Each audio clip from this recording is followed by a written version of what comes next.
ગણપતિ મહોત્સવમાં જીગર mobile shop લઈને આવ્યું એકદમ ધમાકેદાર અને જબરજસ્ત ઓફર, મહા exchange offer plus loan offer.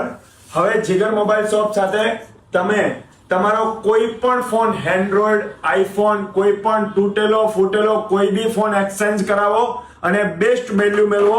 કોઈ પણ ફોન સાથે અમારી પાસે બધી જ કંપનીના Oppo, Vivo, Samsung, Realme, iPhone થી લઈને આઈટેલ સુધી બધી જ કંપનીના બધા જ ફોન મળી જશે અને તમારો કોઈ પણ તૂટેલો ફૂટેલો કોઈ બી ફોનની બેસ્ટ વેલ્યુ સાથે એક્સચેન્જ કરી આપવામાં આવશે. તો આ ગણપતિ મહોત્સવમાં આવો અને જીગર મોબાઈલ શોપમાંથી દિલ ભરીને તમારી ખરીદી કરો, સાથે તમારા સેકન્ડ હેન્ડ ફોન ની બેસ્ટ પ્રાઇસ મેળવો. એક્સચેન્જ ઓફર તો મળશે જ, સાથે તમને ફૂલ બચત સાથે ફાઇનાન્સ સિસ્ટમ બી કરી આપવામાં આવશે. બજાજ અને આઈડીએફસી, એચડીબી સાથે ફાઇનાન્સ કરાવશો તો 0 ડાઉન પેમેન્ટ બી મળી જશે, પ્લસ તમારો એક ફોન એક્સચેન્જ બી કરી આપવામાં આવશે. ગિફ્ટ તો મળશે જ, જે ફોન ખરીદશો જેવી ખરીદી તેવી ગિફ્ટ. આજે જ પધારો જીગર મોબાઈલ શોપ, કારવાર બજાર, નવસારી.